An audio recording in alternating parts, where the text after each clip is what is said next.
And well, today what we're going to do is I just want to show you a little bit of my memorabilia that I have. Some of the big fights that I refereed: Mike Tyson 9 times, Oscar De La Hoya 6 times. You got Trinidad, Julio Cesar Chavez. I refereed him 6 times. Lennox Lewis, George Foreman. You know, just to name a few. But I've done Paulie Ayala, Johnny Tapia. Oh yeah. And you got my last professional fight was Canelo Alvarez against Joselito Lopez. That was my last fight. And Reddick Bowe Holyfield. I refereed them 2 times, the first time and the third time. And it's just been a lot of fun throughout the years. I really enjoy my boxing, and hopefully one day I can. Right now I'm doing something with Showtime as a commentator, expert commentator from a referee's perspective.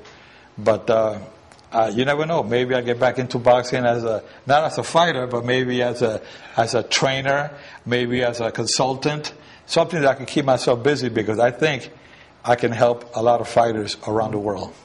Nice. Yeah. And here's some of the Mike Tyson and myself. We both got inducted into the Hall of Fame. And that was 2011. And then this here is a photo of the inductees, of the induction. Here we're showing our rings there. I know. Which is this ring here. This? Oh, nice. Yeah. International. Yeah. So that's yeah. Then that was to me a great honor. Nice. To be inducted into the Hall of Fame.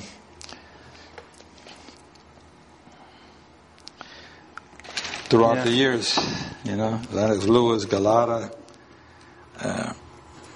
there's so many great ones. Hopkins, Calzaghe, you know. There's Mike Tyson, his last fight. Here's his last fight. Yeah, I refereed 9.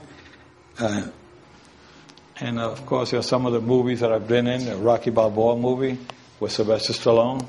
Yeah. Yeah. And this is first fight. And this is Eddie. Yes, my first fight. My first fight in December 1962. I won by technical knockout in the 3rd round. In California. California. Yes, and the gloves was 6-ounce gloves. Small, 6-ounce gloves. Very small gloves, 6 ounces compared to what we wear today. You guys wear what, 10 ounces now? 10. Yeah. Yes. Okay. I'm fair, but I'm firm. Touch him up.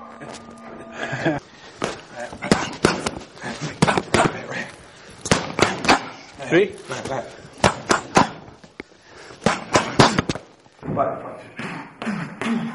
Yeah. And sometimes you want to just mix it up a little bit. You want to go ahead. Throw it there. Yeah. You go here. Okay. And then try to come up this side. Here. And come up side if you can.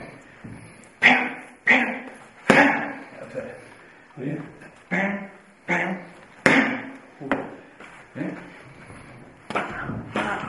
There you go.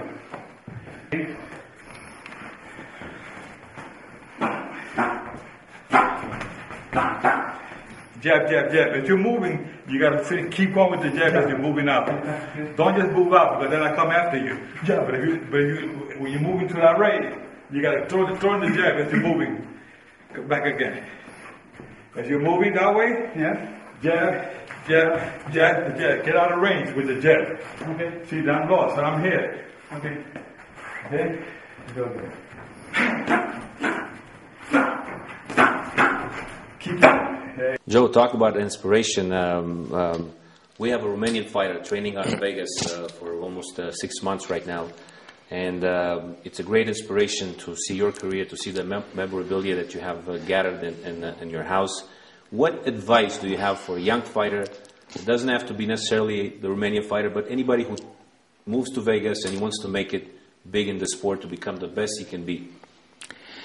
In boxing, every fighter's dream is to become a world champion. And I say sometimes our dreams don't come true. But that doesn't mean that you cannot become a champion in life. See, one thing I tell youngsters, you come to Las Vegas, you come here with one goal in mind. It has to be the best as a fighter. You want to be the best. You want to be a world champion. So my recommendation to this youngster is to focus on what their duties are. Las Vegas is known as Sin City. So, of course, that word Sin City means there's a lot of bad things could be happening out there. And you as a fighter have to learn that you cannot let yourself get off track by the temptations that are out there. And by temptations, I'm talking about women, drugs, drinking, staying up late at night, because being that this is a 24-hour town. So you have to discipline yourself to be focused at all times and keep your guards up at all times. Because once you drop your guards down, there's a tendency of you getting hurt or getting knocked out. So I tell fighters, train hard, focus yourself only on what you came here to do, which is to fight, to be the best at your weight class, and to be a world champion. Eating properly, going to bed at proper hours, get a proper sleep, so you can get up early and do your roll work early in the morning, do your training early afternoon, and you have a schedule of things that you have to do, and stick by your plans of action. If you deviate from the plan of action, you have the chance of maybe not being a great fighter. That's where you could have troubles of focusing in when your trainer is telling you to do certain things you're not following. So there's no discipline there, and there's no self-esteem. When you start losing, you start losing confidence in yourself. So all that starts going down the drain. So the best thing to do is stay focused. By staying focused, you're going to be winning fights. And you have a gentleman here, Ronald, who fought in July. I had the honor of refereeing his fight, a young Romanian fighter with great talent. I believe he has the potentials, he has the tools to become a world champion. If he sticks with it, he's very intelligent, he's focused. If he stays on that track, no guarantee he will be a world champion one day. Next world champion. Thank you. Okay. Ăsta Ronald pentru Joe și invers. We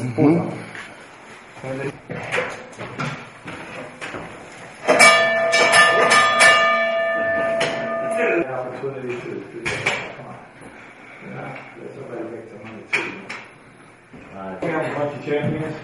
We don't want to lose our champions. On TV. And some of those fighters, but they turn pro. Sold out. So the sport is popular. You can't say the sport is not there. It's not. And that was an amazing night of boxing. The fight only lasted 5 rounds. And then I've also refereed Mike Tyson 9 times. And one of the fights that I refereed, I recall, was when he knocked out Larry Holmes. Well, the thing is that I will continue to stay with the sport at one level or another. My thing is to make sure that our young men out there and ladies who are into boxing reach their goals and become world champions. And remember that if I was in the ring with them, I'll be telling them, I'm fair but I'm firm. Touch them up. Thank you, Joe. Next world champion. Yeah.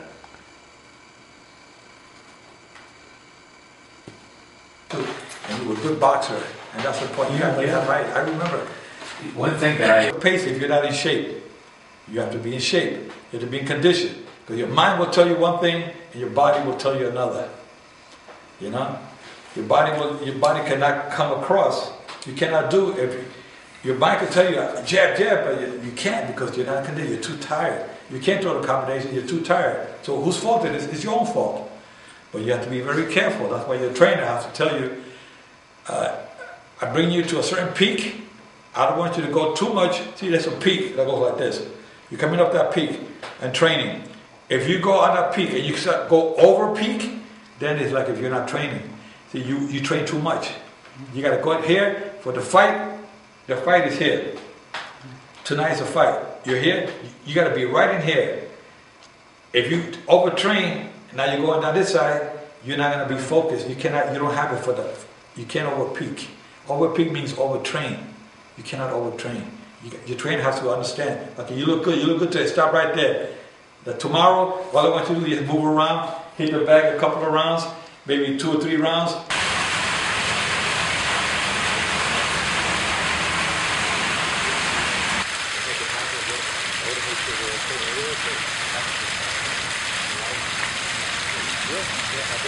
guys on the studio. I would go with 10 minutes away, and I would want to go to the wheelchair.